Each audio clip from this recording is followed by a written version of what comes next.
Assalamualaikum warahmatullahi wabarakatuh. Kami akan mempresentasikan aplikasi peminjaman mahasiswa Studencast berbasis mobile. Pertama, perkenalkan, nama saya Yen Andriani Sapitri dengan NIM 19221314. Dan saya Ulfia Nurwafa dengan NIM 19221413. Latar belakang, Studencast adalah sebuah inisiatif berbasis teknologi yang dikembangkan oleh institusi pendidikan tinggi untuk memfasilitasi kebutuhan keuangan mahasiswanya. Aplikasi ini dikembangkan oleh tim pengembang internal kampus atau mitra teknologi yang bekerjasama dengan pihak administrasi keuangan. Tujuan utama Studencast adalah menjadi perantara antara mahasiswa dan kampus dalam proses pengajuan serta pencairan dana pinjaman pendidikan. Tujuannya menyediakan platform digital yang memudahkan mahasiswa dalam mengajukan pinjaman secara cepat dan transparan, mempercepat proses verifikasi dan persetujuan pinjaman melalui sistem otomatis, meningkatkan efisiensi pengelolaan pinjaman oleh pihak kampus. Faktor internal, kebutuhan mahasiswa. Banyak mahasiswa menghadapi kendala keuangan selama masa studi, sehingga membutuhkan solusi cepat tanpa harus mencari pinjaman eksternal. Ketersediaan sistem IT kampus, infrastruktur TI yang sudah cukup memadai memungkinkan pengembangan aplikasi berbasis web atau mobile. Sumber daya pengembang, tersedianya tim internal atau mitra pengembang yang mampu membangun dan memelihara aplikasi. Kebijakan kampus, dukungan dari pihak manajemen kampus untuk membantu mahasiswa melalui pinjaman pendidikan internal. Faktor eksternal, kondisi ekonomi nasional atau ketidakstabilan ekonomi atau kenaikan biaya pendidikan mendorong mahasiswa mencari alternatif pembiayaan. Yang kedua, tren digitalisasi layanan pendidikan, yaitu kampus dituntut untuk menyediakan layanan digital yang terintegrasi dan responsif. Yang ketiga, ada persaingan dengan institusi lain, yaitu kampus perlu menawarkan nilai tambah seperti kemudahan pembiayaan untuk menarik dan mempertahankan mahasiswa. Keempat, ada regulasi pemerintah, yaitu adanya regulasi terkait perlindungan data pribadi dan layanan keuangan digital yang harus dipatuhi dalam pengembangan sistem. Kemudian ada fitur utama. Yang pertama itu ada form pengajuan pinjaman digital. Yang kedua ada validasi data akademik dan keuangan. Ketiga, notifikasi status pengajuan. Keempat, ada dashboard pelacakan pinjaman. Kelima, laporan dan histori transaksi. Kemudian ada strategic management. Yang pertama itu visi strategis yang menjadi platform pembiayaan pendidikan internal terbaik yang membantu mahasiswa meraih kelulusan tanpa terkendala masalah keuangan. Nah, misi strategisnya itu yang pertama memberikan akses mudah dan cepat terhadap dana pinjaman. Yang kedua, menumbuhkan budaya tanggung jawab keuangan pada mahasiswa. Yang ketiga, meningkatkan efisiensi dan akuntabilitas layanan kampus berbasis teknologi. Kemudian ada komponen utama bisnis. Yang pertama itu ada pelaku, mahasiswa, bagian keuangan, bagian akademik, administrasi, sistem, dan manajemen kampus. Kedua, itu ada proses bisnis utama, yaitu pengajuan pinjaman, verifikasi, dan validasi data, persetujuan dan pencairan dana, pelunasan, dan monitoring. Dan yang ketiga, layanan bisnis. Sistem ini menyediakan layanan pengajuan pinjaman, notifikasi status, dan pelaporan. Kemudian akan dijelaskan oleh Yeyen. Di sini saya akan menjelaskan use case diagram. Use case diagram yang menggambarkan fungsi-fungsi sistem aplikasi peminjaman mahasiswa, yang dimana melibatkan dua aktor, yaitu mahasiswa dan admin. Aktor pertama yaitu mahasiswa dapat melakukan login ke sistem, mengajukan pinjaman, bayar pinjaman, lihat riwayat pinjaman, menerima pesan, notifikasi atau informasi dari sistem. Yang kedua itu aktor admin, login ke sistem, mengelola data mahasiswa, mengelola data pinjaman mahasiswa, mengelola pembayaran mahasiswa. Yang terakhir itu verifikasi pinjaman. Kemudian activity diagram. Activity diagram ini menjelaskan alur aktivitas dari sistem berdasarkan peran aktor. Yang pertama itu adalah mahasiswa yang di sebelah kiri, aktivitas pengajuan pinjaman. Pertama kita melakukan login mahasiswa. Selanjutnya akses menu peminjaman, terus isi formulir pinjaman, ajukan pinjaman, yang terakhir pengajuan selesai. Yang kedua, mahasiswa, aktivitas pembayaran pinjaman. Login mahasiswa, selanjutnya buka profil, pilih riwayat peminjaman, lihat detail peminjaman. Jika ingin bayar, pilih metode pembayaran.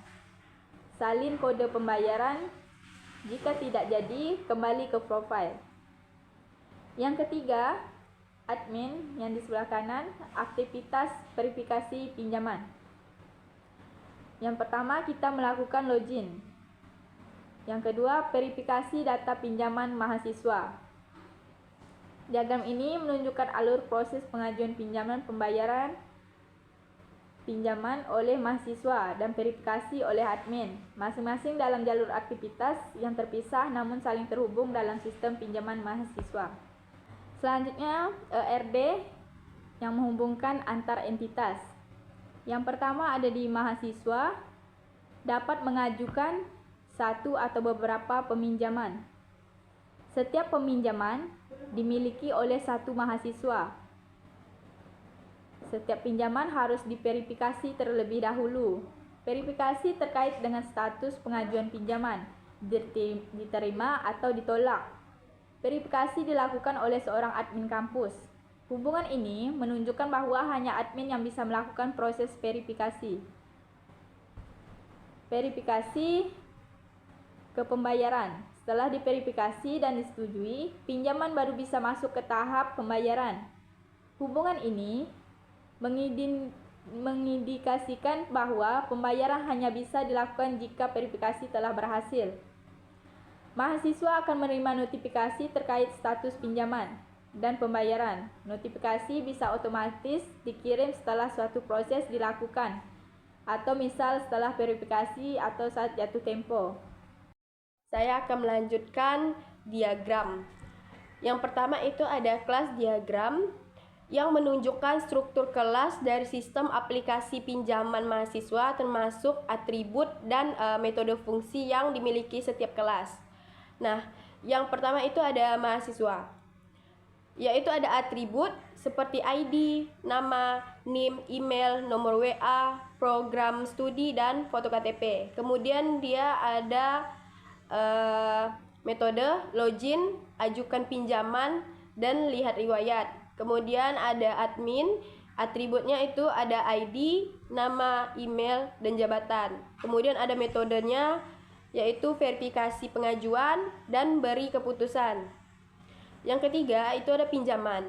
Atributnya ID, tanggal pengajuan, jumlah, alasan, status pinjaman, jurusan, dan mahasiswa ID. Kemudian ada metode verifikasi akademik, verifikasi keuangan, setuju, dan tolak. Keempat, pembayaran.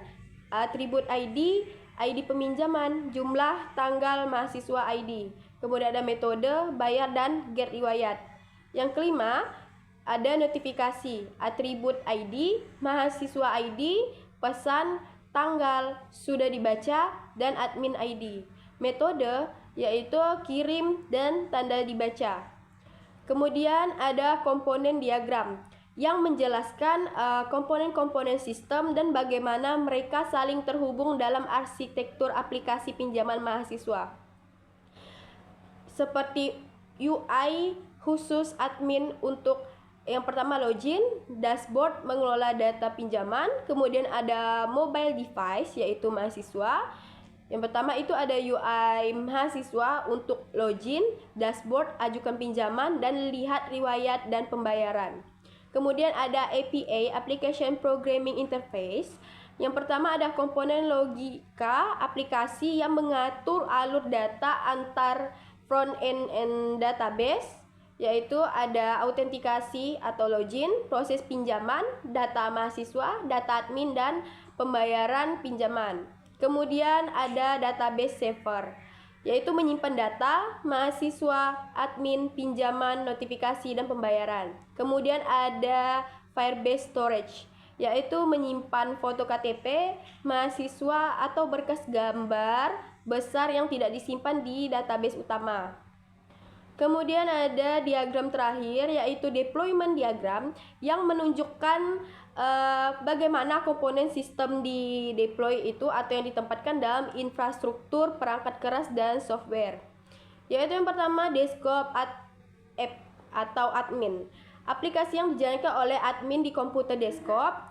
Kemudian ada mobile apps yaitu mahasiswa, aplikasi mobile yang digunakan mahasiswa untuk mengajukan pinjaman dan melakukan pembayaran.